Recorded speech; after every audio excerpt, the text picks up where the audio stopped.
Lecture du livre du prophète Ézéchiel. Ainsi parle le Seigneur Dieu. Je vais prendre les fils d'Israël parmi les nations où ils sont allés. Je les rassemblerai de partout et les ramènerai sur leur terre. J'en ferai une seule nation dans les pays sur les montagnes d'Israël. Ils n'auront tous qu'un seul roi. Ils ne formeront plus deux nations. Ils ne seront plus divisés en deux royaumes. Ils ne se rendront plus impurs avec leurs idoles immondes et leurs horreurs, avec toutes leurs révoltes. Je les sauverai en les retirant de tous les lieux où ils habitent et où ils ont péché. Je les purifierai.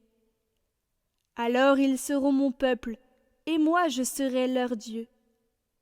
Mon serviteur David régnera sur eux. Ils n'auront tous qu'un seul berger. Ils marcheront selon mes ordonnances. Ils garderont mes décrets et les mettront en pratique. Ils habiteront le pays que j'ai donné à mon serviteur Jacob, le pays que leurs pères ont habité. Ils l'habiteront eux-mêmes et leurs fils, et les fils de leurs fils pour toujours. David, mon serviteur, sera leur prince pour toujours.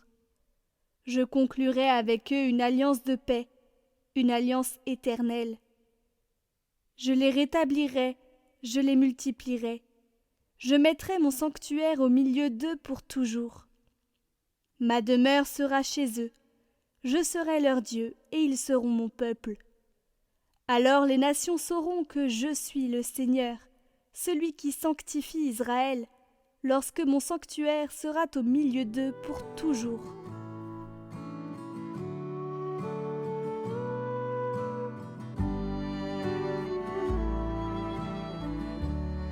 Le Seigneur nous garde, comme un berger son troupeau.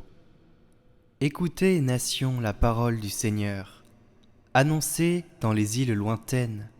Celui qui dispersera Israël le rassemble. Il le garde comme un berger son troupeau.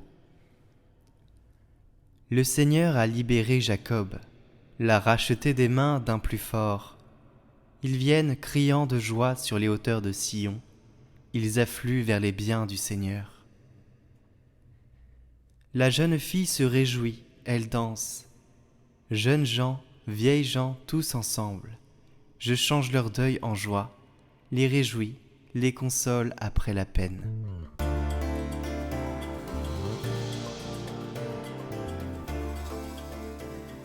Évangile de Jésus-Christ selon saint Jean. En ce temps-là, quand Lazare fut sorti du tombeau, beaucoup de Juifs qui étaient venus auprès de Marie et avaient donc vu ce que Jésus avait fait crurent en lui. Mais quelques-uns allèrent trouver les pharisiens pour leur raconter ce qu'il avait fait. Les grands prêtres et les pharisiens réunirent donc le conseil suprême. Ils disaient « Qu'allons-nous faire ? Cet homme accomplit un grand nombre de signes.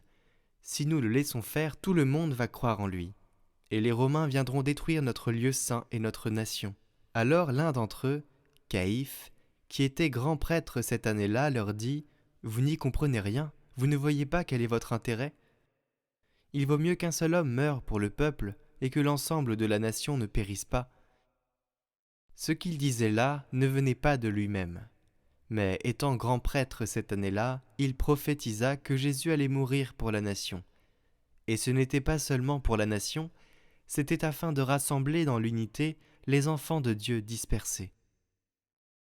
À partir de ce jour-là, ils décidèrent de le tuer. C'est pourquoi Jésus ne se déplaçait plus ouvertement parmi les Juifs. Il partit pour la région proche du désert, dans la ville d'Éphraïm, où il séjourna avec ses disciples. Or, la Pâque juive était proche, et beaucoup montèrent de la campagne à Jérusalem pour se purifier avant la Pâque. Ils cherchaient Jésus, et dans le temple, ils se disaient entre eux « Qu'en pensez-vous ? Il ne viendra sûrement pas à la fête. » Les grands prêtres et les pharisiens avaient donné des ordres. Quiconque saurait où il était devait le dénoncer, pour qu'on puisse l'arrêter.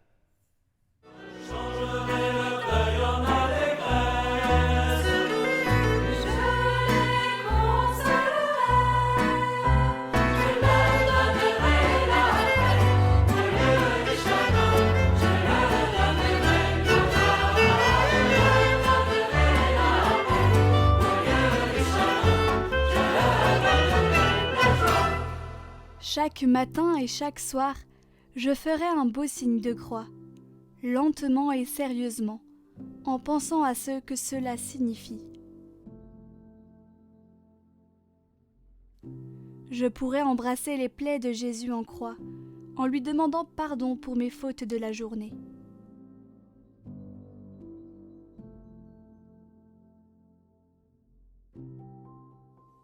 Ô Jésus, crucifié par amour pour moi, je vous adore et je vous aime.